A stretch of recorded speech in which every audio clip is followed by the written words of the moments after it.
You won't believe me. No one ever does. But I have to tell this before it takes me completely, before the whispers come again and I forget who I am. If you're hearing this, please don't go to Lighthouse 13. Don't take the job, don't follow the sea wind. I thought I could handle solitude. I thought ghosts were just stories, but that place, it doesn't haunt you. It devours you. The sun had bled into the sea like an open wound when I arrived. That sky, oh God, that sky, it wasn't red, it was rust. A bruised, dying light painted over a world that had long forgotten warmth. The lighthouse stood like a forgotten sentinel, tall and skeletal, with its bones bent from years of storms and silence. Wind howled across the cliffs like wolves calling to the dead, and each wave below struck the rocks with a sound that was too deliberate, like a heartbeat, like a warning. I stood there, hand on the rusted railing, feeling that warning thrum through the soles of my boots. They had sent me here to be the caretaker. Just for the season, they said, keep the place from falling apart. I'd find peace there, solitude, but I knew, even then, as I stared up at that crooked tower, something was waiting for me inside. Something old and patient. The lock turned too easily. The door groaned, swollen from salt and time, and the air that rushed out was thick, moist, sour, heavy with mildew, and something else. Something that reminded me of a crypt. I stepped inside and the floorboards moaned beneath me, not from age, but as though they disliked being stepped on. The lantern in my hand flickered, the flame pulling away from the stairs, as if even fire feared to climb them. Every surface was coated in dust, untouched, but not undisturbed. Furniture lay covered, yes, but someone had walked this floor recently. The dust bore footprints, small ones, child-sized. And worse, they led not toward the living quarters, but to the tower. I didn't follow them, not at first. Instead, I explored the main hall. The walls were littered with portraits too decayed to make out clearly, faces smudged by time. But one remained. A girl, maybe 7. Her smile was wrong, crooked, too many teeth, and her eyes were silver, not painted, not glass, real, reflective. They followed me when I moved. I turned away, breath catching in my throat. I was imagining things, I told myself, a trick of light, but deep in the building, somewhere below the floorboards, I heard something shift, like chains, like someone dragging themselves out of a dream.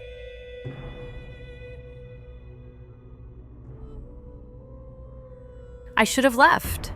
Right then.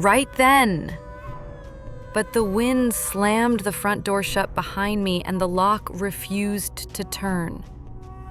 Trapped. The lantern's light dimmed as if the very air conspired to suffocate it. I whispered into the silence, asked if anyone was here. That was when I heard it. The voice. Faint, delicate. Victor, it said. My name.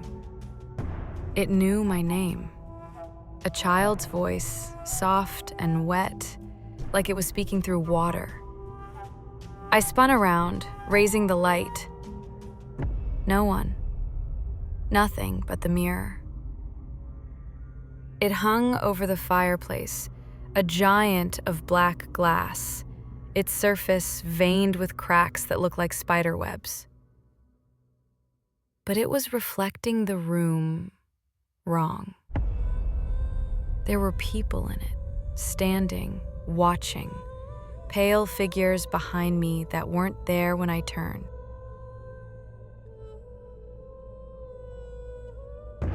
One moved. Slowly, its hand pressed against the glass, and the sound it made was like skin on wet stone. It smiled. It looked like me, but it wasn't me. Its eyes were full of fog. I stumbled backward, the lantern nearly falling from my hand, and the reflection vanished. I didn't scream. Not yet.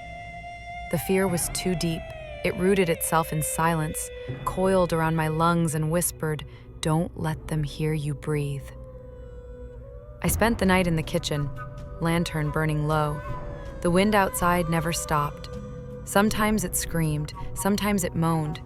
Once, I swear to God, it laughed. A dry, breathless giggle that rose up the tower and danced down the walls. I covered my ears and prayed for sleep. I didn't get it.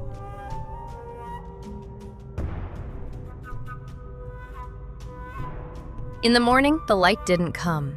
The sun rose, yes, but it never touched the windows. It was like the lighthouse was trapped in a shadow of its own making. Cold seeped in from every crack. The mirror, though, it gleamed, as if it had just been polished, as if someone had touched it. I approached it again, not because I wanted to, but because something pulled me. A sound. Soft tapping like nails on the other side of the glass.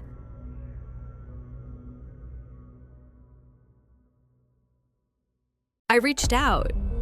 I don't know why. Maybe I thought touching it would make the fear stop. But as soon as my fingers brushed the surface, the glass rippled. Cold shot up my arm, ice in my veins, and the room changed. Gone was the kitchen, gone the hall. I was standing in the tower now, right at the top. The lantern at my feet, extinguished. Around me, windows pulsed with unnatural light. The walls were covered in drawings, children's drawings. Stick figures hanging from trees, black sun overhead. A girl, always smiling, standing beside a giant eye. I turned. She was there.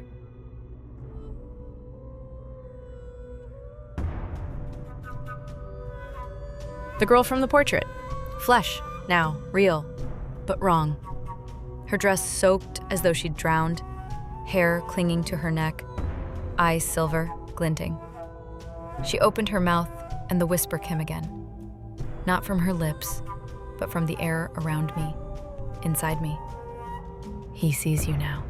I tried to scream, no sound, only the feeling of falling into the mirror, into the eye. I woke in my bed, or thought I did. Morning sun on my face, birds outside. Normal. Too normal. I rushed to the window and saw nothing. Just fog. Endless. The sea was gone, the sky blank, and the lighthouse still, silent, the same. I ran to the mirror.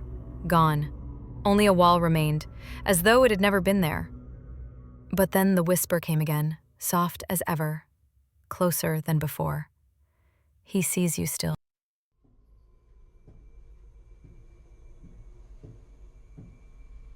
And now I sit here, recording this, not because I expect you to understand, but because I know you're next. You'll take the job. You'll come. You'll feel the same wind, the same pull. And when you find the mirror, when you hear your name in the dark, you'll understand. This place is not haunted. It is hungry. And now, it wants you.